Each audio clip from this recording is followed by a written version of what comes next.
Good morning students. मैं आपकी हिंदी अध्यापिका श्रीमती सत्यवती। आज हम हिंदी व्याकरण का पाठ 4 पढ़ेंगे। हमारे पाठ का नाम है शब्द भंडार, ग्लॉसरी। इस पाठ में हम कई अलग अलग टॉपिक्स पढ़ेंगे, जिसमें से आज का हमारा टॉपिक है पर्यायवाची शब्द, सिनोनिमस, जिसे हम समानार्थी शब्द भी कहते हैं। बच्चों, जैसा कि हम जानते हैं कि एक वस्तु, जानवर आदि के कई नाम हो सकते हैं, लेकिन उनका अर्थ एक ही होता है। जैसे हम एक ही चीज़ को अलग अलग भाषा में अलग अलग नाम से बोलते हैं। पानी को हम जल भी बोलते हैं और इंग्लिश में वाटर भी बोलते हैं, लेकिन काम वो हमारे पानी की प्यास बुझाने के ही आता है। ध्यान दें, समान अर्थ प्रकट करने वाले शब्द पर्यायवाची कहलाते हैं कि जिनका सेम मीनिंग हो, समान अर्थ हो, लेकिन नाम अलग अलग हो, वे पर्यायवाची शब्द कहलाते हैं। दिए गए शब्दों को ध्यानपूर्वक पढ़िए व समझिए।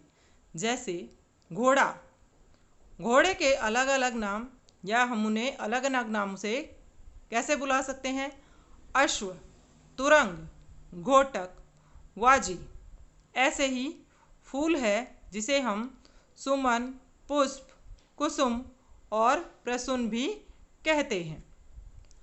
दिए गए शब्दों से हमें ज्ञात होता है कि एक वस्तु के कई नाम हो सकते हैं, अतः ये शब्द पर्यायवाची कहलाते हैं। व्यक्ति के भी, एक ही व्यक्ति के भी अलग अलग नाम हो सकते हैं। जैसे आपको लाड प्यार से आपके घर वाले अलग अलग नाम से बुलाते हैं, लेकिन आप वही हैं, एक ही आप हैं व्यक्ति, लेकिन आपको लाड प्यार से सभी घर वाले अलग अलग नाम से बुलाते हैं, तो वे अलग अलग नाम आपके पर्यायवाची हैं। नीचे दिए गए पर्यायवाची शब्दों को याद कीजिए। शब्द और उनके पर्यायवाची शब्द। पहला शब्द है हमारा प्रभु। प्रभु को हम क्या क्या कह सकते हैं? ईश्वर, परमेश्वर, जगदीश, भगवान, परमात्मा। सूर्य के पर्यायवाची हैं भानु, प्रभाकर, सूरज, रवि आदि। माता के पर्यायवाची हैं मातृ, जननी, अम्बा, माँ।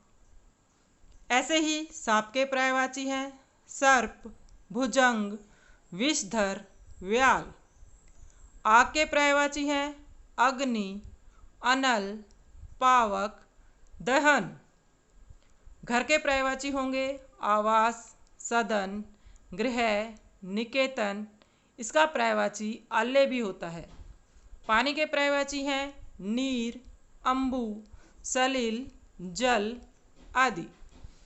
पुत्री के पर्यायवाची हैं बेटी, आतमजा, नंदनी, तन्या। ऐसे ही शेर के पर्यायवाची हैं सिंह, वनराज, केहरी, केसरी। आकाश के पर्यायवाची हैं अंबर, नभ, गगन, व्योम। बिजली के पर्यायवाची हैं विद्युत, चपला, चंचला, दामिनी। सरस्वती के पर्यायवाची हैं शारदा, वाणी, श्वेतांबर। मछली के पर्यायवाची हैं मत्स्य, मीन, सफरी। गंगा, गंगा के पर्यायवाची हैं भागीरथी। भागीरथी जो व्यक्ति था वो गंगा को धरती पर लेके आए थे तपस्या करके, तो इसलिए इसे भागीरथी भी कहते हैं। मंदाकिनी, देव नदी। गंगा जो है वो देवताओं की नदी कहलाती है, इसलिए इसे देव नदी भी कहते हैं। किरण, अंशु, मरीचि, प्रभा, रश्मि। वृक्ष को हम क्या क्या कह सकते हैं? तरु, द्रुम, विटप, पादप, पेड़। पर्वत के पर्यायवाची हैं भूधर, गिरि, शैल, पहाड़। मनुष्य के पर्यायवाची हैं नर, मानव, मनुज, आदमी।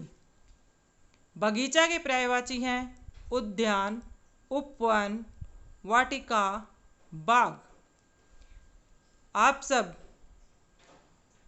पर्यायवाची शब्दों को ध्यानपूर्वक सुनेंगे और इन्हें अपनी कॉपी में लिखकर याद करेंगे।